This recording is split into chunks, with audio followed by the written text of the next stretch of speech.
أشهد أن لا إله إلا الله وحده لا شريك له وأشهد أن محمدا عبده ورسوله أما بعد فأعوذ بالله من الشيطان الرجيم بسم الله الرحمن الرحيم السلام عليكم ورحمة الله تعالى وبركاته.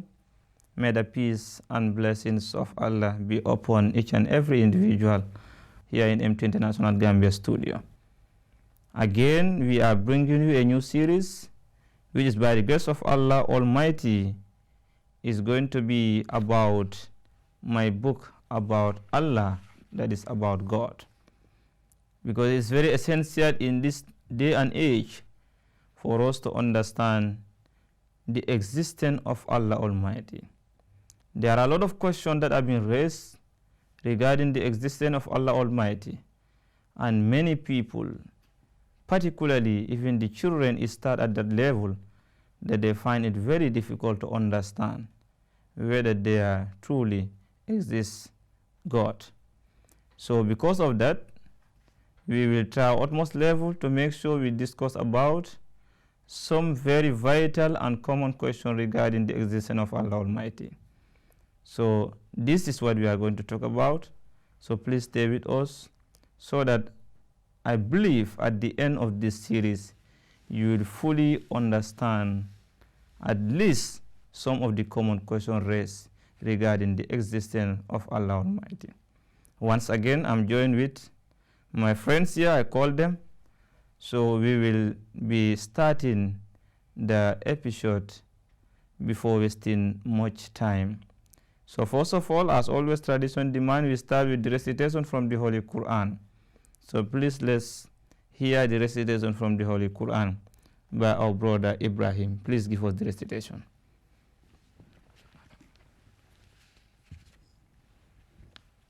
أعوذ بالله من الشيطان الرجيم بسم الله الرحمن الرحيم قل هو الله أحد الله الصمد لم يلد ولم يولد ولم يكن له كفوا أحد. Translation. In the name of Allah, the gracious, the merciful. Say He is Allah the One, Allah the Independent, and bestower of all. He begat not, nor is He begotten, and there is none like unto Him. Jazakumullah, thank you very much. That is Surah Ikhlas. Because we are going to talk about Allah Almighty, we have to start with that, of course. You all hear the translation. It is basically talking about the unity of Allah Almighty, which we Muslim, of course, believe in, right? I believe this is the Allah Almighty we believe in, who is Allah the Ahad, meaning He is one and alone. And He is as-Samad, meaning He is independent. And He is Lam Yalid, He did not come from anybody. Walam Yulad, and not a single child is born from Him. Walam Yakullahu Kufuwan Ahad, and there is nothing absolutely that look like Him. These are some of the attributes of Allah Almighty, and that's why they call it Surah Al-Ikhlas, meaning the one that talk about the unity of Allah and Tawheed. So viewers, as I was mentioning, by the grace of Allah Almighty, today in this first episode we will be talking about, does God really exist? That's going to be the first question. And we will also talk about, why do people believe in the existence of God without any concrete evidence? Why? People tend to believe in God, they don't have any evidence.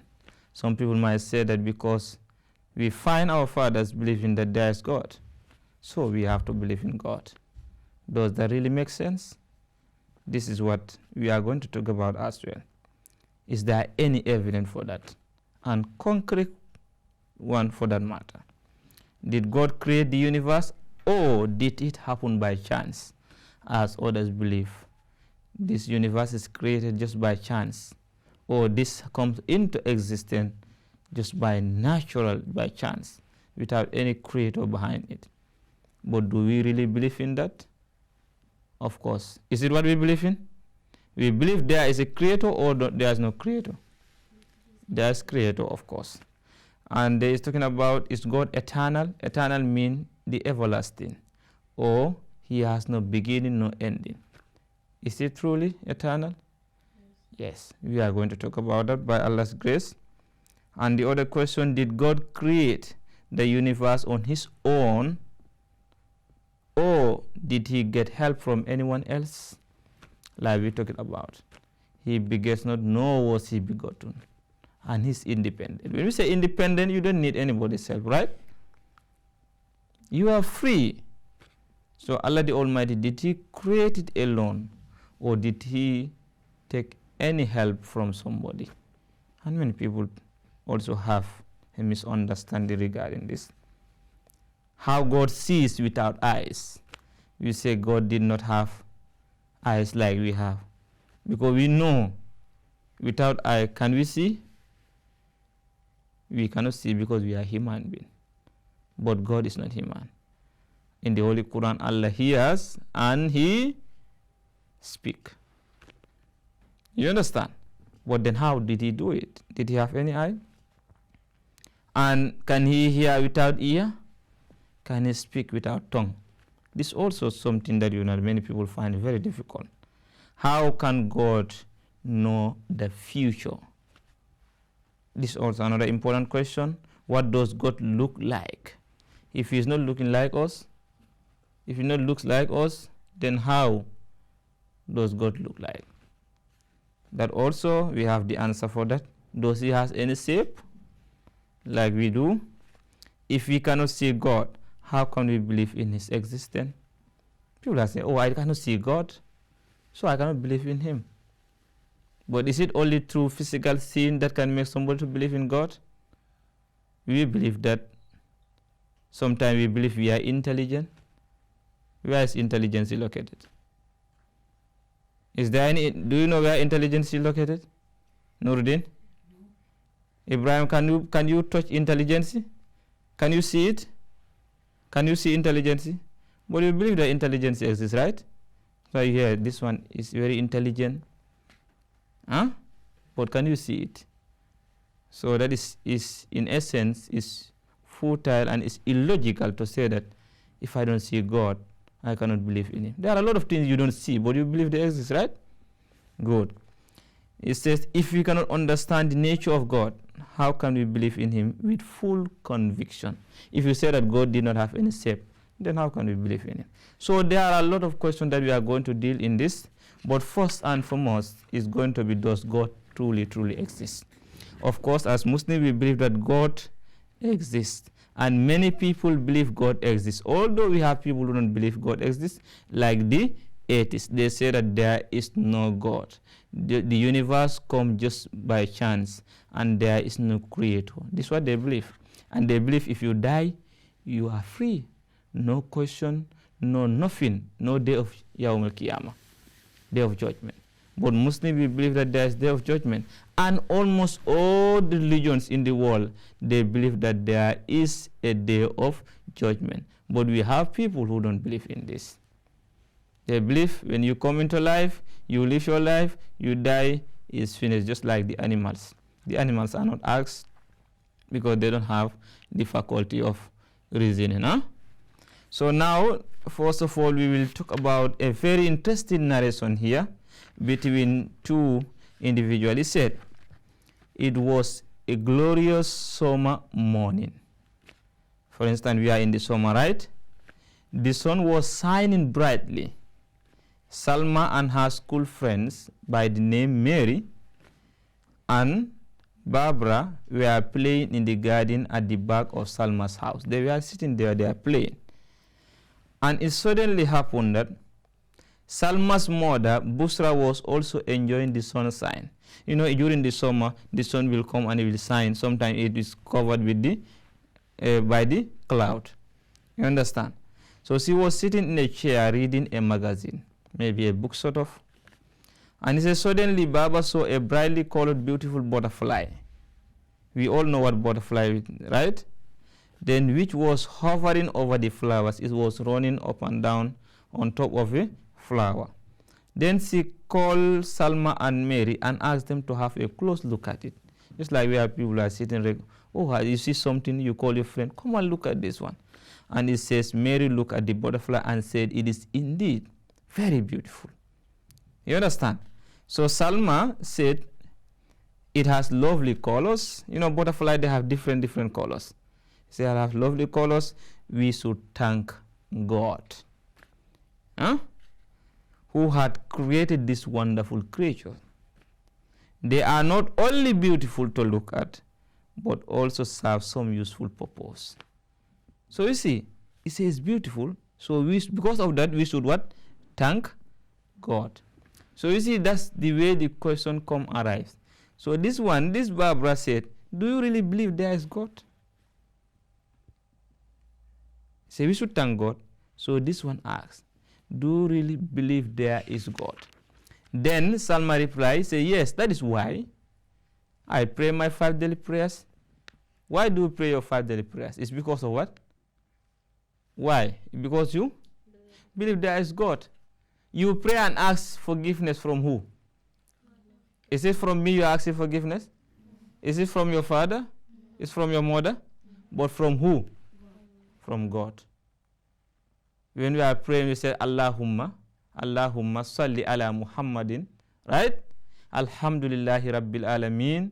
All praise belong to Allah. Automatically you know that these praises you are saying is Allah. Are they human beings? So this one responded, because we believe there is God, that's why we pray. Anybody you see praying, they believe that there is God. And God truly exists. And it says, I offer my 5 prayers daily, regularly. I ask His forgiveness for all my faults and sins. You do mistake, you are worried, I've committed, this is bad.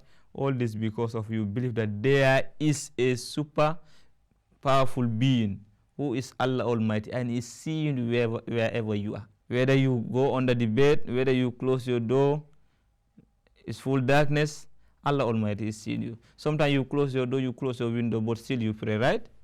And you ask Allah Almighty forgiveness because you know He is seeing you. You understand?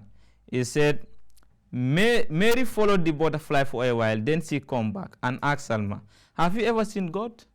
He did not only believe that, he not only asks whether this, Barbara asks that whether you believe God exists. This one came and said that, have you ever seen God? You say God exists, but have you ever seen God? Who among us see God? Who among us seen God here? None of us have seen God because God says, I cannot, this physical eye cannot reach Him, but He is seeing us. Do you believe that God is seeing you? Yes.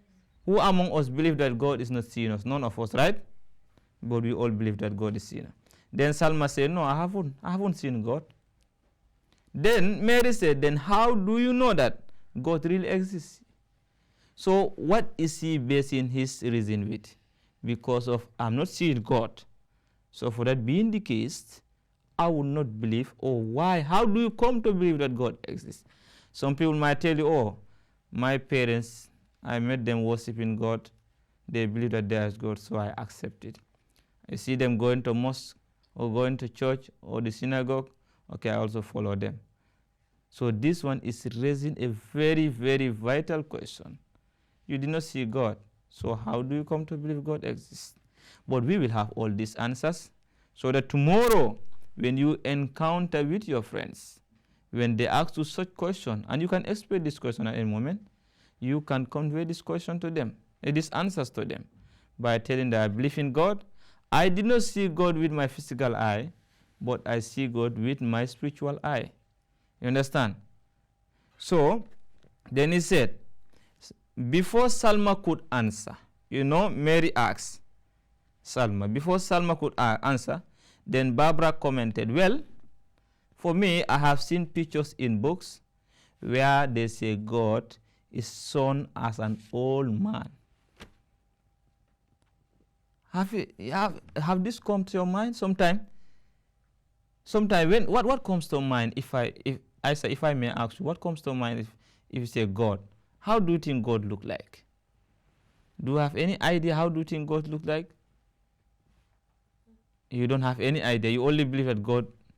Nurdin, how do you think God look like? Or do you hear any people, or have you ever seen any people who believe in God in a way that you did not believe? Yes. Yes. So how? Who have you seen that? Or who have you heard that says, I believe God is like this? Some people say that God is a father. Some people think that God is Father. Yes. Yeah, that is very true. Some people think that God is our big Father that is on the top and is looking at us just like children. Huh? Some people have this. Others even believe that God have a beard, long beard. He's an old man sitting there on the chair there. Understand? Looking at people. Oh, look at these children. Look at this human being, how they are behaving. Some people believe this. Some people believe that God was speaking before, but nowadays God has a style of speaking. Some people believe that God was very young and very energetic, very strong before, but now he's very old, he's tired. And these are concepts that people have. It's not that they don't believe God exists. They believe there's God, but the way they believe God exists, that is the different thing. For us, we have different understanding of how God. Inshallah, because of there is no time, we will come back and explain more how people believe about God and how does Islam believe about God and what are the proof you will go with tomorrow, so that when you encounter with your friend, they start, oh, I've never seen God, so why I believe in God? You can give them this evidence. I believe, right? So thank you very much. Dear viewers, this is what time allowed us. You know, the time is very short on this, but as I promised, we will continue exploring on this very important matter, because there are a lot of questions regarding God. Many people are confused, not because they don't want to believe in God, but they could not find the answers. So this book is here for that, to give you those precise and very logical answers and very convincing answers that I believe by the grace of Allah Almighty, you will believe that God exists, truly God exists. So I pray that may Allah Almighty enable all of us to understand those proof of the existence of Allah Almighty. May we understand there is God and we believe in God, so that in the day of judgment, we will meet him with Bikalbin Salim, a very peaceful mind. So viewers, thank you very much for watching. Until you come on your way here in MTA International Gambia Studio, I was your host, Said Sambaso. Assalamu alaikum wa rahmatullahi ta'ala wa barakatuh.